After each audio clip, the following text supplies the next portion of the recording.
So welcome everyone. I'm very pleased to have you today on this webinar, which is actually coming to particularly to support the effort in Africa that are being done in an unprecedented times that we're living. I hope you are all safe and healthy. And if you don't know about CCAN, we are a foundation Swiss-based that supports cities around the world as they work to improve access to equitable quality cancer care in Africa. This webinar is coming in response to requests from CCAN cities that have been looking for practical information. And we are here really to welcome you. We acknowledge the audience. We are very happy to have you on board and to hear the estimated audience that is with us.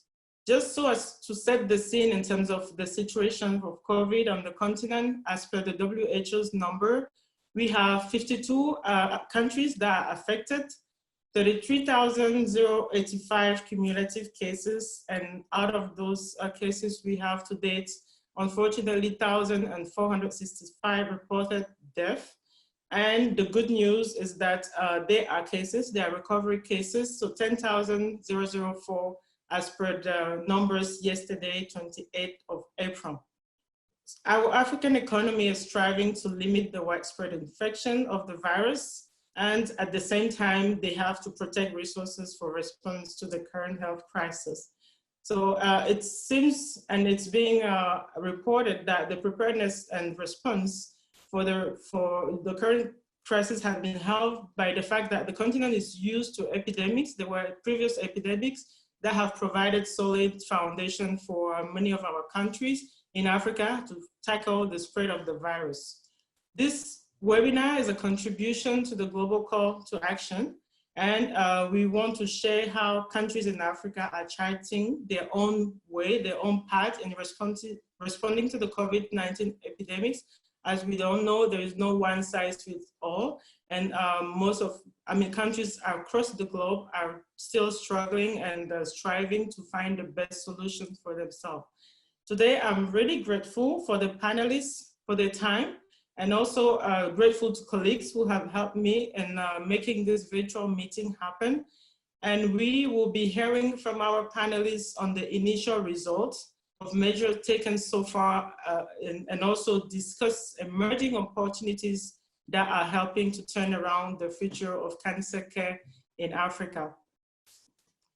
We have from Rwanda, Dr. Claire Karekezi. She's a neurosurgeon at the Rwanda Military Hospital.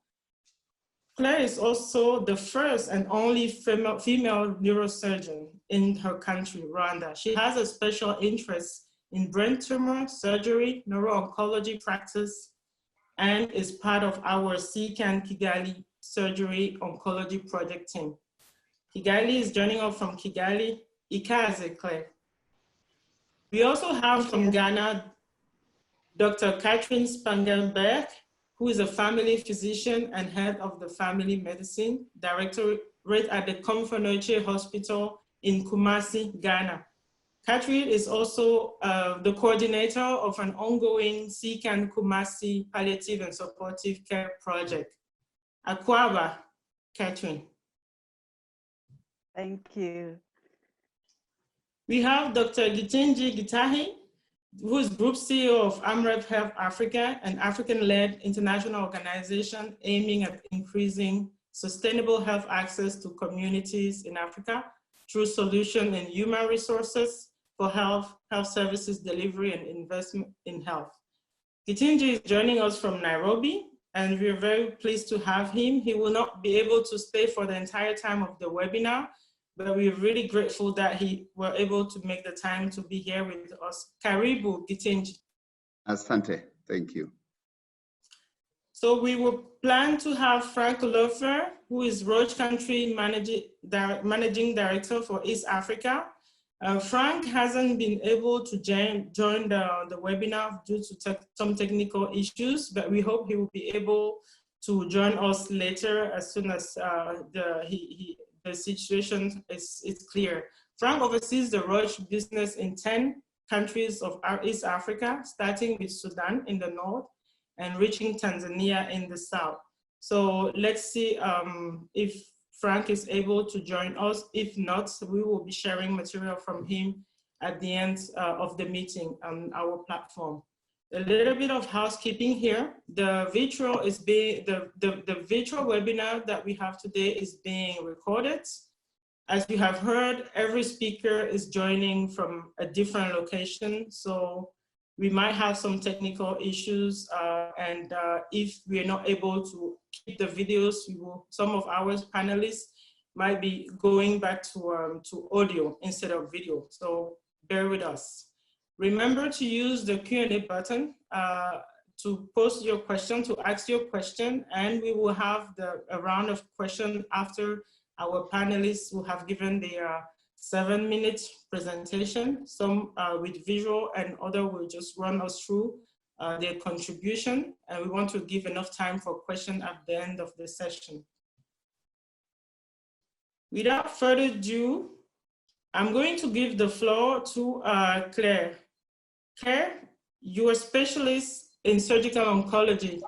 We would like to hear from you on how the pandemic has affected surgery services and cancer surgery in particular at the Rwanda Military Hospital, how your institution have been handling these challenges, and what opportunities you see emerging in the post-COVID era. Okay. Over to you, Claire. Okay, thank you, Sophie. Thanks, the CCAN, to invite me to this webinar. Can you hear me well, everyone? Perfect. So yeah, as Sophie introduced me, I'm Claire Karekezi. I'm a neurosurgeon at the Rwanda Military Hospital, and I have a special interest in brain surgery, especially brain tumor surgery and neuro-oncology. So, you know, as you know, COVID-19 has affected many countries worldwide, and it has affected Africa as well, and it has affected Rwanda. So far we count about 212 among these patients, 95 are cured. We have 0 mortality so far. And since the first case that has emerged in March this year, special measures were taken at the national level. This included almost total lockdown, movement restriction to stop the contamination and the spread of the virus. But also we have emphasized on the awareness on hygiene measures, hand washing, and all suspects were tested and the contacts were traced. And the good thing is everyone has been kept in a chosen area. We have 2 chosen centers where all the patients have been treated, and all these centers are outside really of the main hospitals. So this has sort of, stopped the spread of the virus in the main hospitals, and it has allowed us to keep doing some activities without being overwhelmed. So on the hospital level, each hospital has increased its prevention, infection prevention and control plans and measures. We have, again, emphasized on more hygiene measures, hand washing. We use gloves, we put on masks when we're dealing with patients. One thing we didn't do was really stopping consultations, because we have many patients who have chronic diseases and who still have to come to the hospital, who need refill for their medication. They may be patients suffering from hypertension or patients having epilepsy. All these patients need to get to the hospital, and they eventually need their medication to be refilled. So it will have been a little bit difficult not, receiving this kind of patient. But we have also, kept receiving any emergent cases that can just show at our hospital. What we have done as well was stopping our elective activities. By elective activities, I mean all scheduled operations. So we have stopped them, but we kept doing all emergent operations. So one change we have seen from the beginning of all these measures is we have seen a clear decrease of the patient's flow, because there is a movement restriction, and people cannot move easily from cities to to the capital, for instance, and maybe people who have less symptoms will tend to stay home. So from there, what we have seen a clear decrease. I work in neurosurgery, so most patients I usually see are trauma cases, but we have seen less trauma cases, and we started seeing more tumor cases. It's not that because those tumor cases weren't in existence before. I think they were there, but the trauma cases were taking over, because they're our main activity, I would say. So now I've seen more tumor cases emerging. And most of these tumors, as neurosurgery and brain surgery, they will present with, symptoms of pressure in the head. So it's called raised intracranial pressure, or brain compressions, or they have weakness in their limbs. So these are patients who will eventually consult at any point. So these show up, and we have seen them. And most of these patients cannot wait until lockdown is lifted to be treated. So we had to treat them. So we have done a couple of operations for these patients. But also the other patients that were diagnosed before and who had tumors, what we have tried to do, I have a couple of cases. I talked to this patient, for instance, they will have benign small tumors with mild symptoms. These ones I tried to postpone them until the lockdown is lifted. But of course, there is a clear explanation to the patients what to expect, what kind of symptoms they should look for, and if any of these symptoms that shows clear progression of the disease shows up, they know how they can reach the nearest hospital, and eventually can arrange for them to reach us.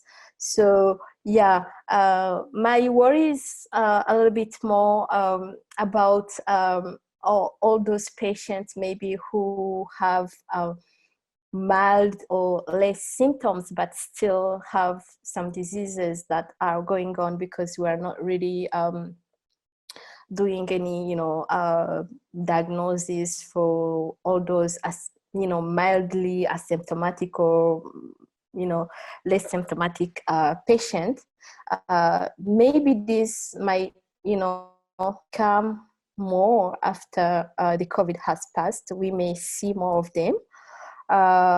So you also talked about emerging opportunities. I see. So I think the pandemic has affected everyone. It has affected even the strongest health system worldwide. We have seen France, Italy, New York being almost overwhelmed. It's not because they weren't prepared, but it has been a big surprise, and it has reminded us that we need a robust health care system in any country. It has also reminded us that we need to invest in healthcare at any level, at any point, and be prepared. It's unfortunate that it had to take a pandemic, to see all these shortcomings in any healthcare system. But what's important, I think, is what we can learn from this. And I see on my side, I see many opportunities that are going to come from this. The simplest thing is, no one is going to be reminded to wash hands. I believe after the pandemic, everyone is going to wash their hands without being reminded to, without, putting a video to remind everyone how to wash hands, so everyone knows how to wash hands. So that's a positive thing.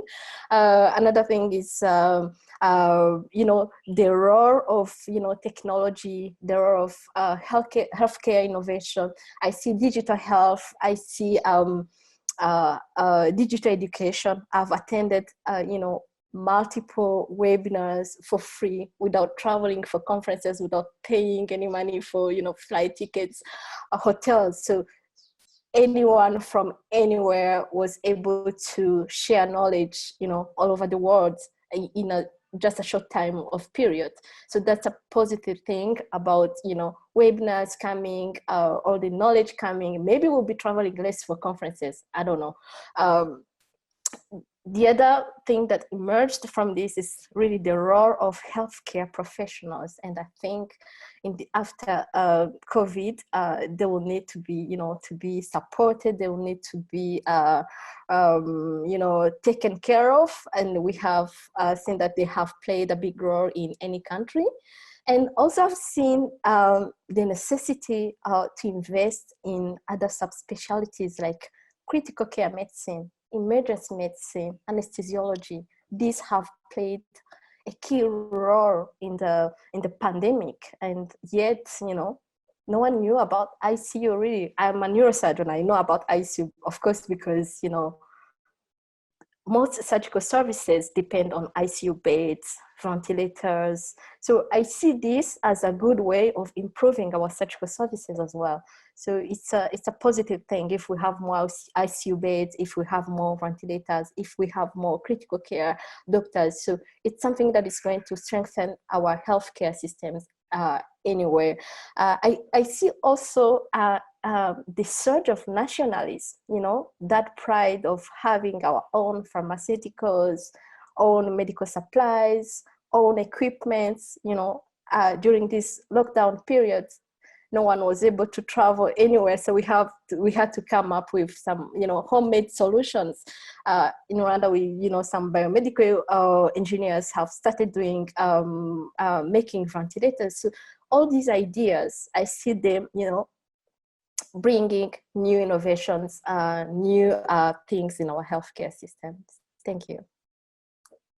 It's a very informative contribution you have just made. We're going to move to Kenya to give the floor to Githinji.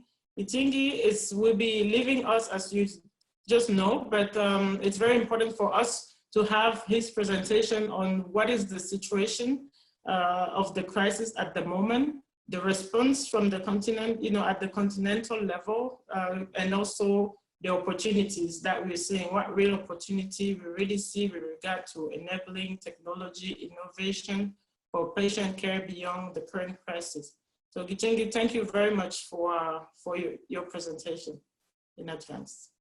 Thank you very much. And can you hear me? Crystal clear. Good, thank you. And thank you, Claire, for that. And actually, as Claire was speaking, I was thinking about the challenges that we are having with access to healthcare when you consider isolation as a healthcare service. If you're going to be isolated as a public health interest, that's a healthcare service. And the question around who pays for that, which is a conversation around universal health coverage. In some countries, we've seen people trying to commit suicide because they were left with bills after asymptomatic isolation.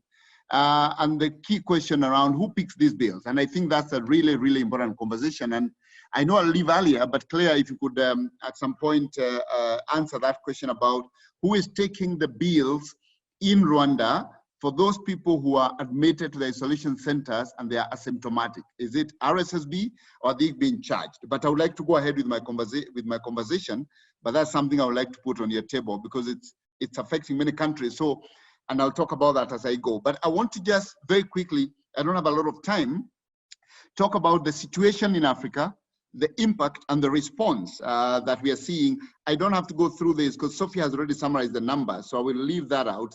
I would only like to highlight that the case fatality rate or the crude fatality rate we are getting is 4.4% in Africa, and that's across many countries. But obviously, this is affected by the testing capacity. I've just kind of highlighted here from different sources. Number one, in Africa, what are the top 6 countries? The top 6 countries are the ones highlighted here, which is obviously South Africa, Algeria, Cameroon, Cote d'Ivoire, Ghana, and Nigeria. In terms of fatality, these are contributing 65% of total cases in Africa, but are contributing 73% of all deaths. The other thing I would like to highlight is that in terms of average growth, we've seen, many people asking, what's the curve in Africa? Looking at kind of the last 27 days of April, I see an average growth per day of cases of 6.9%. It's almost average. So it's like Africa hasn't reached the acceleration phase. Whether we get there or not, the jury is out, the models are out, so we don't know. But right now we are in that phase. But some countries are moving quickly to phase 2. And I think I may be able to share which countries are in community transmission and which ones are not. I hope that slide is here. If it's not, you bear with me. But I would like to talk quickly about why some countries are ahead of others. This is a study, a paper that was done by the Africa Center for Strategic Studies that basically showed a mapping of reported COVID-19 cases versus a composite correlation between international exposure, meaning countries that have a lot of heavy travel, urban and urban population. The strength of health sector is more like a confounding factor because countries that have high travel are also likely to have a strong health sector because they have probably higher GDP or per capita income. So I'll ignore that. But basically to show that the countries that have high international exposure and high international traffic and huge urban populations are ahead of the pack. South Africa, Algeria, Egypt, Morocco, Tunisia. Other countries that would be in that category would be Nigeria, Kenya, Ethiopia. But the reason they are below that line, we think, is because of lower testing density. And you can see Nigeria is still testing at 40 tests per million of population. Kenya now is about 300 per million population. Compare that with Germany at 21,000 per million population and US at 12,000. South Africa is probably the one that's testing most in Africa at about almost 2,000 per million. But remember, and I've excluded some of the smaller countries. I think if you look at Djibouti, which is a million population, it is much higher. They are testing 1 out of every 100 people, with a small population. But I would like to also mention that the success in South Africa is a public-private partnership. It is because more than half of their tests are done by the private sector. Many other countries are limiting the COVID-19 test to the public sector, which limits capacity. South Africa is the opposite, but the question also comes about affordability, which Claire talked about, and the strength of the health system, equitability, social justice. All the ones done in the private sector in South Africa are paid for by the individuals, and yet they account for more than 50%, or almost 50% of their total tests. So that interface is important to note. I want to show you here in terms of number of laboratory tests done. So what I've done is put all the countries there. This is a chart from WHO Afro, and this is test per 10,000. And I have just put an arbitrary line of 12 tests per 10,000. Why I picked 12 is just because it seems to be, everyone is below 12 and a few people are above 12. So 12 it's not a target that we are trying to achieve. So this was arbitrary, but it basically shows you that there are countries that have accelerated their testing. Mauritius is one of them, Botswana, Equatorial Guinea, Ghana, Seychelles, South Africa, Rwanda. And then everyone else is doing at less than 10 per 10,000. So the numbers we are seeing are also affected by the testing density. But the question that we are going to ask also, which is related to the point I made earlier, is what's the purpose of testing if you don't test to isolate? If you don't test to isolate, is there really a purpose for testing? And even as we move towards accelerated testing, mass testing, we must ask ourselves what's the end goal of testing. And there are two ways of looking at isolation. You're looking at it as a public service where people are isolated at the cost of government. So if you can't afford that, then the next option is, are you going to be ready for home isolation? In which case, then you have to ask yourself about the people who live many in one household, slums, informal sector. How do you isolate people who live in multiples, And therefore, these are the questions government needs to ask. Instead of just running to mass testing, what do you do with the people you find positive? In Kenya, our experience is that 72% of all the people we have identified and announced so far are completely asymptomatic, which means that the only purpose of testing them is to isolate them so that you reduce community transmission. But if you're isolating them at their own cost, what happens when you do mass testing and now you have 10,000 people positive? You're going to get a riot because you can't force that many people to pay for costs that they are not prepared for and that they don't demand because they're not sick. They're basically asymptomatic. And the only reason for isolation is a public health requirement. Now, the next thing I would like to talk about is what the continent-wide strategy is. I also see it as in the governing board of Africa CDC. So our strategy is to prevent transmission, prevent death, and prevent social harm. And you can look at this chart. I have asked, I think Sophie will share the PDF version of this, so I don't have to go through every slide, but there are just a few things I want to highlight. In the preventing transmission is what I've talked about. Test, test, test, but as you test, isolate. Secondly, social distancing. How long do we do social distancing? It's becoming a big challenge because many people are losing jobs. SMEs or small size medium enterprises are shutting down. So we have seen governments rushing to open social distancing measures. Is it the right time? The thing around the virus is always ahead of you, must be considered. That even when we see small numbers, we must remember the virus is always ahead of us. And any one of you who would want to review the case of the so-called 1918 flu, erroneously named the Spanish flu, it had one small wave and people celebrated open social distancing and then had a very massive destructive second wave. And therefore, we just have to be careful about that. The next point I want to talk about is what Claire talked about, is in the preventing death, you need a really strong health system, but the strong health system cannot be effective alone. It has to be socially justice, equitable health system, which means that it is strong and accessible to all, irrespective of their earning capacity. So flattening the curve is a question around social justice, affordability by all, and also a question around how flat is your curve, which is dependent on how strong is your health system. So a flat curve in Germany is a very high curve in Malawi.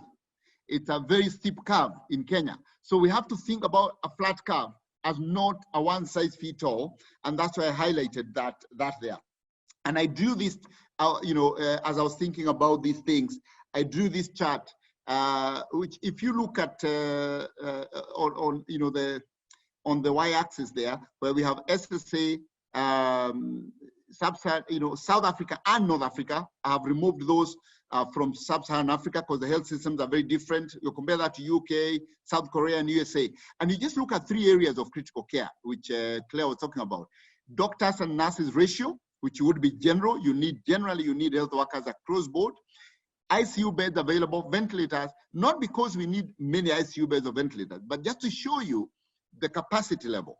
If you look at sub-Saharan Africa, if you map out per 1,000 people, the number of ICU beds and ventilators, it is close to 0. To the nearest number, the nearest numeral is close to 0. It's not that it's 0, but it is close to 0.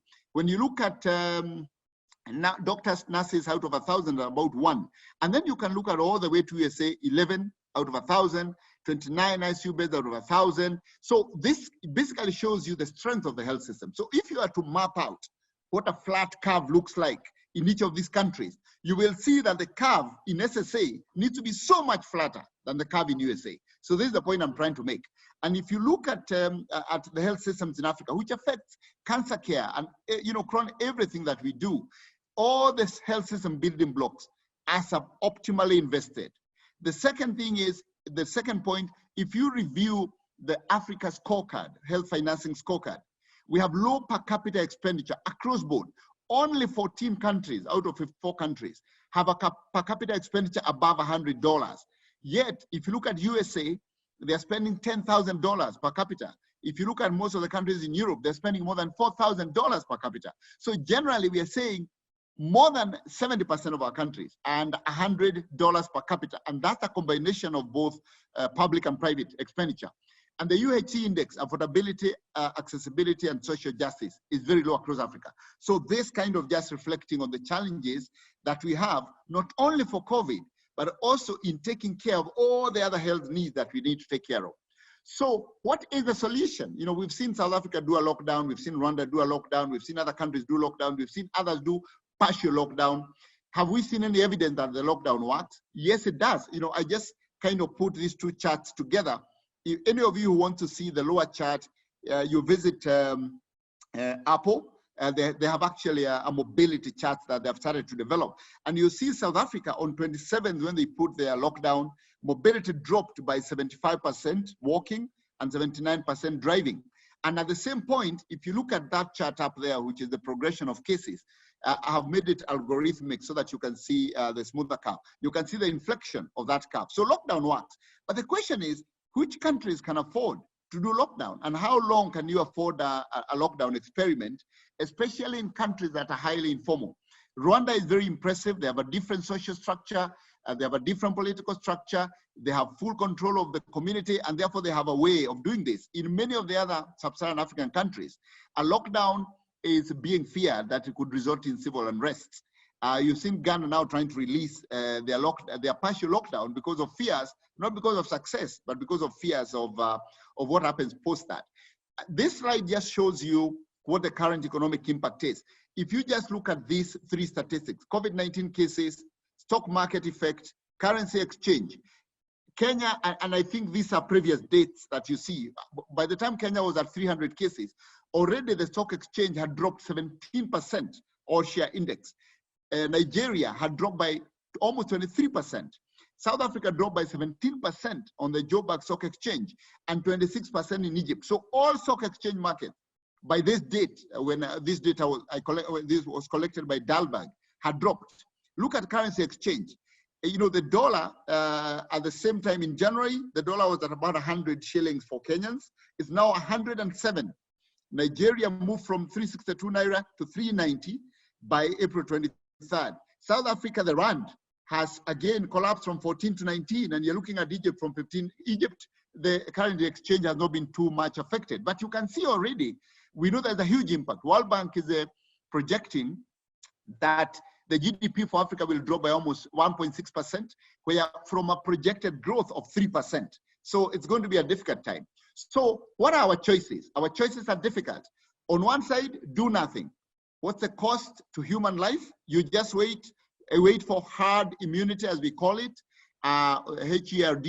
You know, what's the cost to human life? What is the cost to the health system and other services like cancer? Because if you get the health system, as I showed, a weak one, overwhelmed by COVID cases, then how does that affect provision of care to other cases, as Claire was talking about? What is the impact on the economy in terms of global trade, closed borders, and all that? But on this side, if you shift then to a total lockdown, how long is the lockdown? What are the signals to unlock? And when do you know the curve is flat enough for you to unlock? Because again, lockdown don't work indefinitely. And then the many things that we need to consider down there, which I will not go through because of time. In terms of innovation, this is my last slide. We are seeing a lot of innovation coming up. We've seen, for example, in Kenya now, we have people, including AMREF, developing a system for continuity of service. Because we have curfew, mothers don't want to go at night to deliver when they're in labor. Even people who have, extreme symptoms that they, pain, for example, people need palliative care.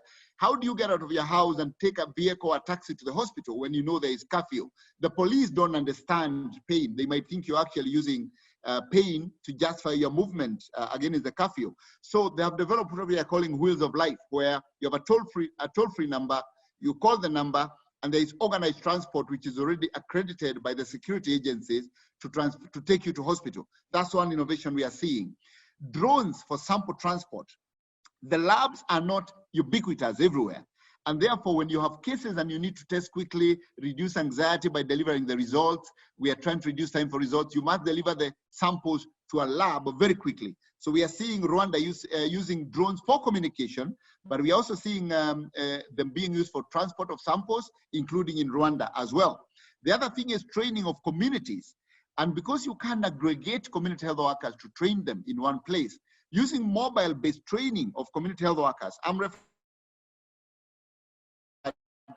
LEAP, for a long time, about 5 years now or 7, where we train community health workers on mobile phone. And it's a whole course. You train them, they pass, they fail, they can repeat, they can engage with their people. So we are now seeing the demand for this in Kenya, Malawi, Tanzania, even Rwanda, and also in in Ethiopia to roll out this mobile-based training for community health workers, because soon we are going to be calling upon community health workers to do tracing, and we are seeing that in several countries.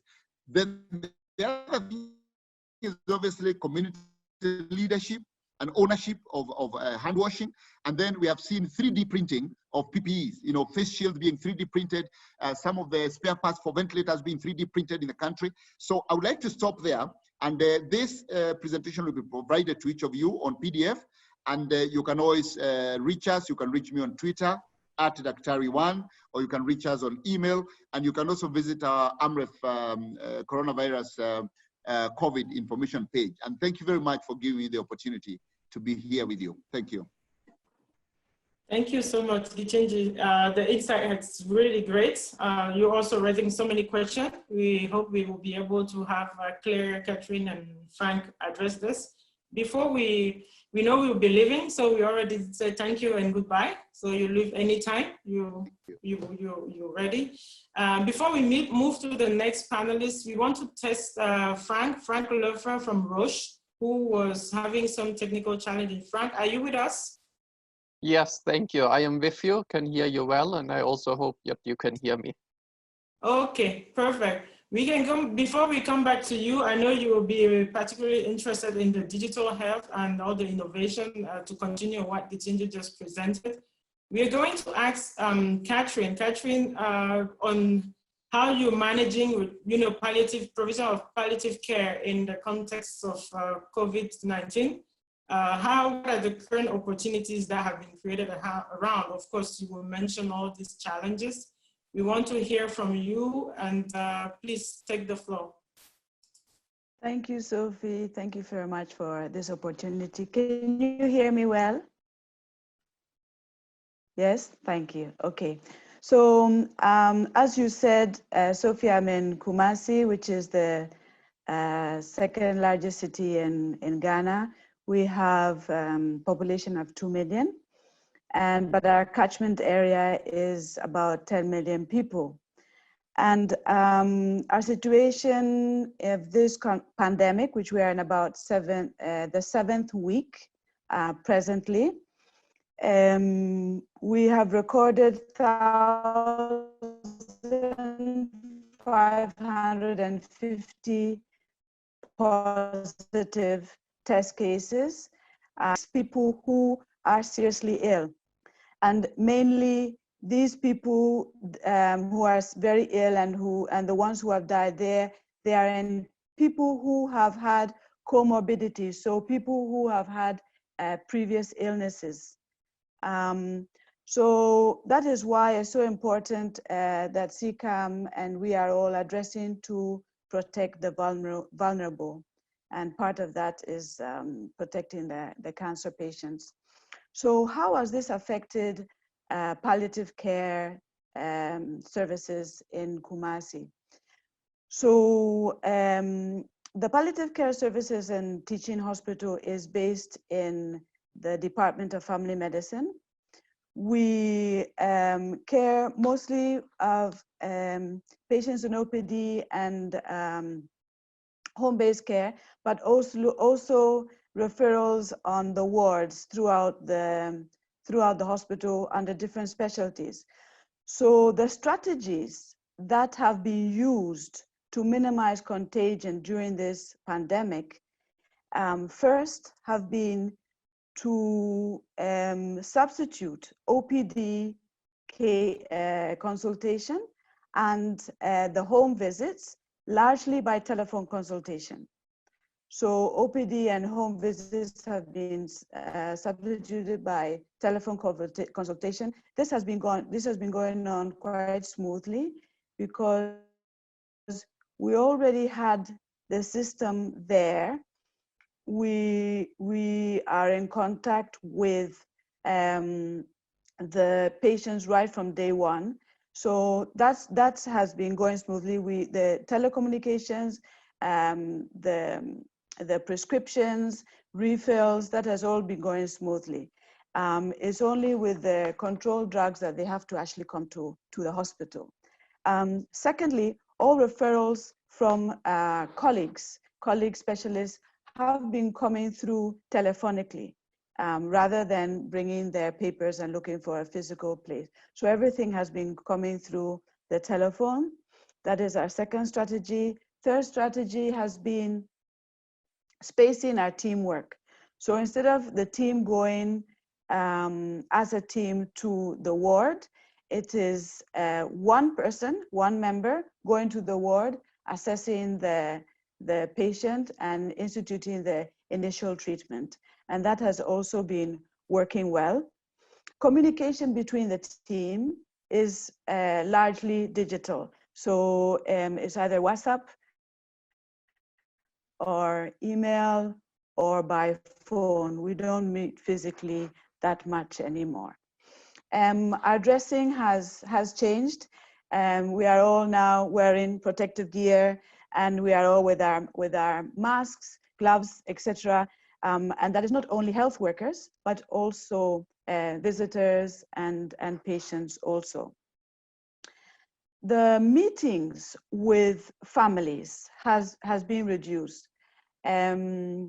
So during lockdown, which we had 3 weeks of lockdown, which I didn't mention before, it was limited to 2 people. We are still limiting it to 2 people, and we are trying to facilitate how to meet virtually, meet the relatives virtually. And basically research and all other administrative work has been done from home. I just want to briefly share with you some challenges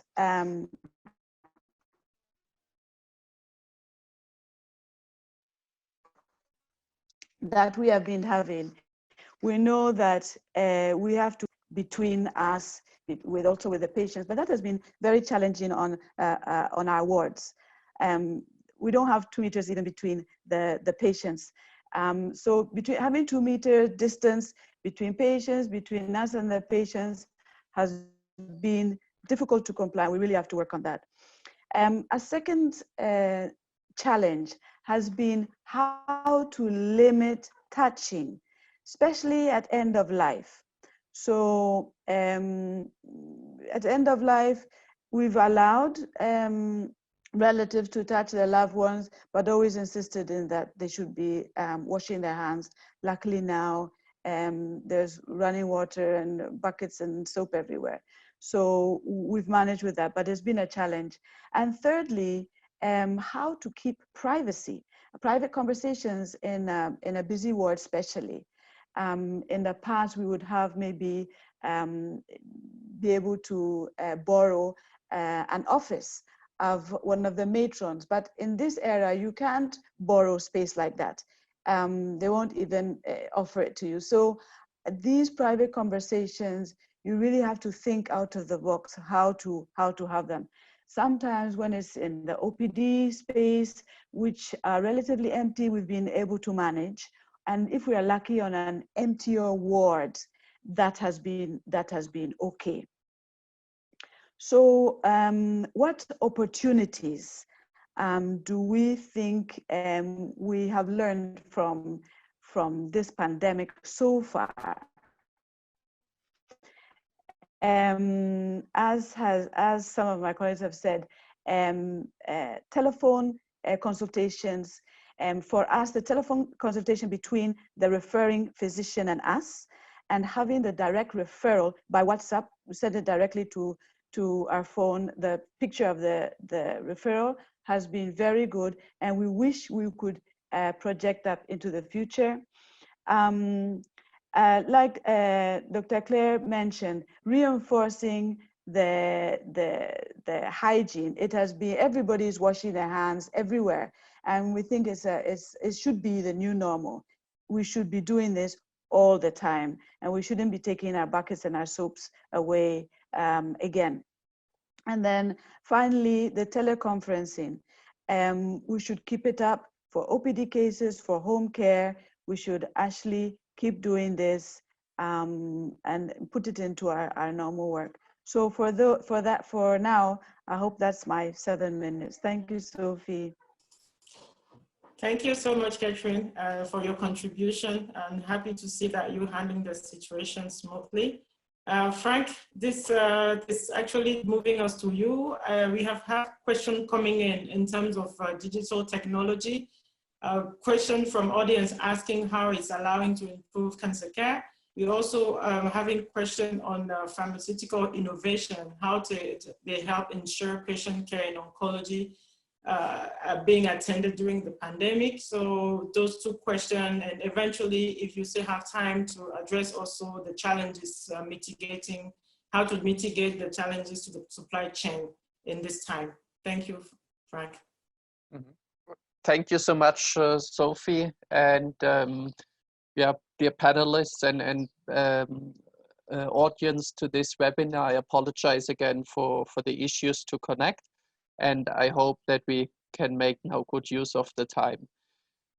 Yeah, so for me, when we talk specifically about the impact on the cancer care of COVID-19, I think the main point is really to find out what can help us now to maintain the cancer care. How can we make sure that the patients with a life-threatening disease are really receiving what they need to receive, so that we are not causing, by reducing the number of COVID-19 patients, on the other hand, a more severe impact for cancer and other diseases by not taking properly care. And so now, going right away to the questions raised by the members here, Sophie, is that I would see on the field of pharmaceutical innovation, we have in many countries approved oral chemotherapies, for example. We have in many countries approved subcutaneous administration forms for monoclonal antibodies. We have other innovative molecules which are oral treatments, and which all of this can help now in a first step to reduce the number of patients who need to come to an oncology center, or at least to reduce the frequency.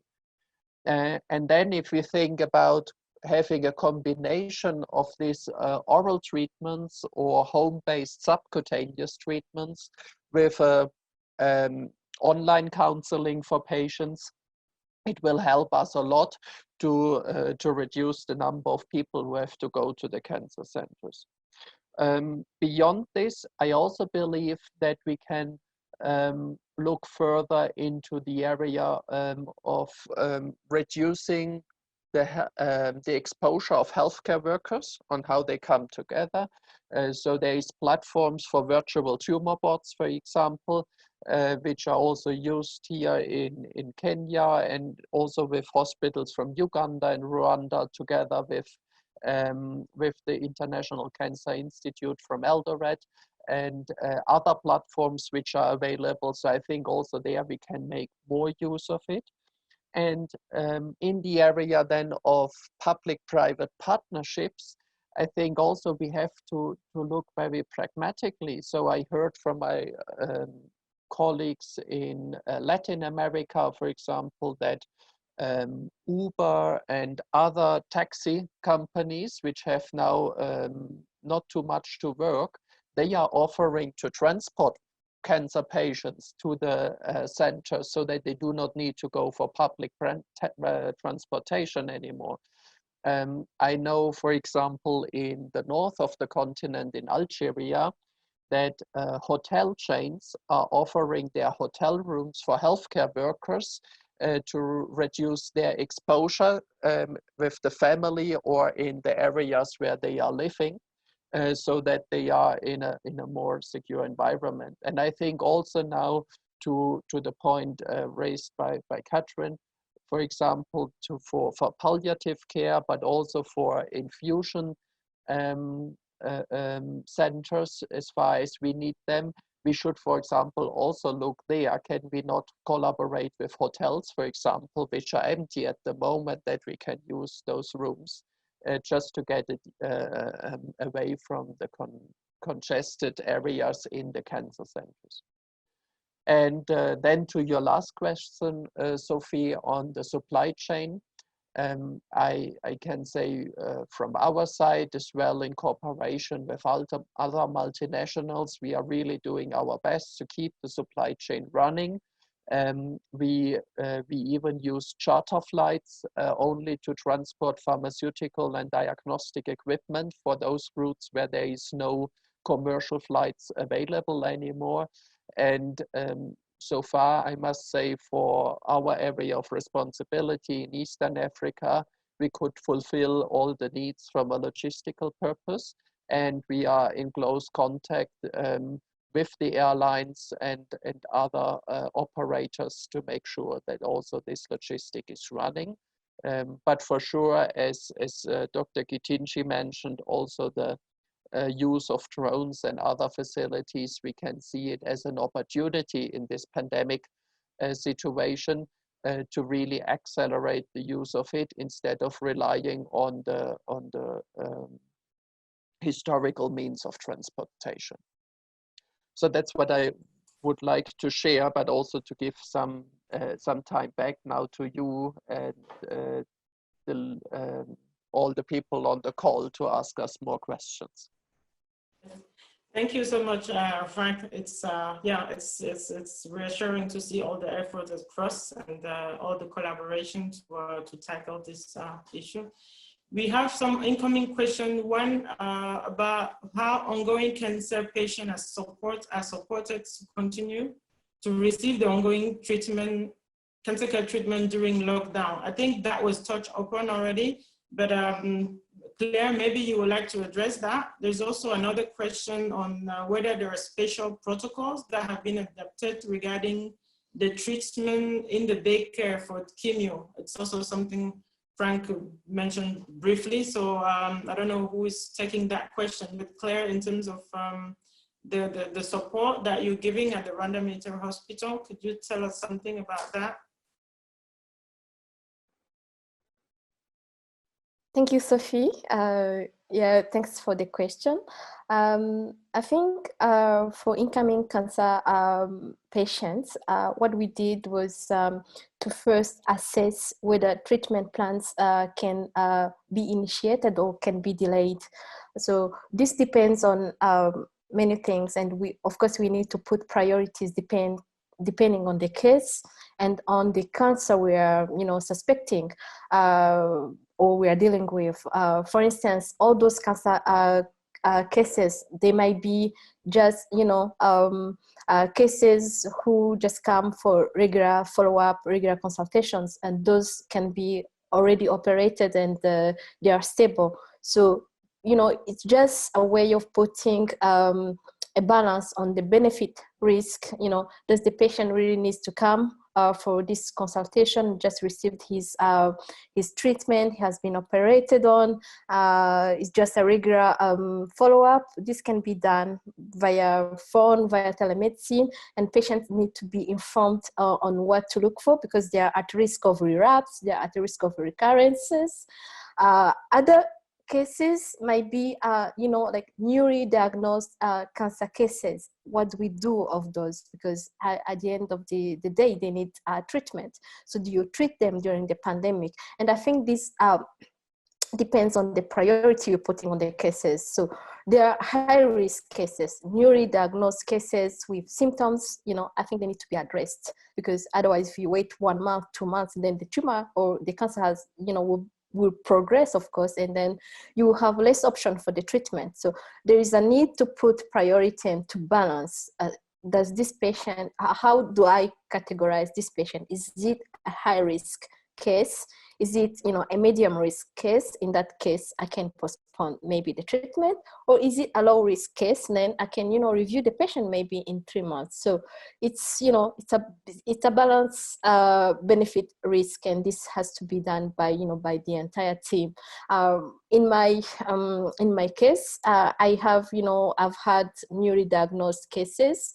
For instance, as I said, small meningiomas, I know meningiomas are benign tumors. If they have less symptoms, I talk to them and I know I can review them in 2-3 months time and see how the symptoms are progressing. But I also tell them what kind of symptoms they have to look for. You know, if you start losing sight, you have weaknesses in the limb, you're vomiting, you have more severe headache, then we can arrange for you to come. In fact, I have another case I operated on last year. He already had all the treatment and the complementary treatment, but he's coming for recurrence. This is a patient I reached. I asked, how are you feeling? So I know eventually he was developing some symptoms. So I said, we cannot wait till the lockdown is lifted for you to come, because by that time maybe the cancer may progress even much severer. So I need to see you, and he's coming in for surgery. So that's a clear example of what we're doing. So there's a need of priority, and it's done depending on the case, depending on the patient we're receiving, and I'm sure my other colleagues are doing the same. Thank you. Thank you very much, Claire. We are all very short of time, so before we close, I wanted to ask the last question to Kathryn. In terms of the patient that you're not seeing, we know there are a lot of people who are not going to the hospital. You're working a lot with phone calls, and how are you actually preparing for those and reaching out? Are you reaching out to the patient? That is a question just that came in for you, Kathryn.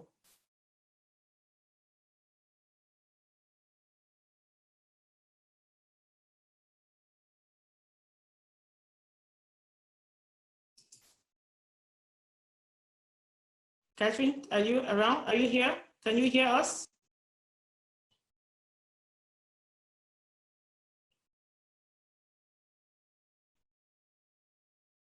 Okay. Frank, do you want to say a last word before we close the webinar? Yeah, I would like to invite everyone really to look pragmatically in what is available.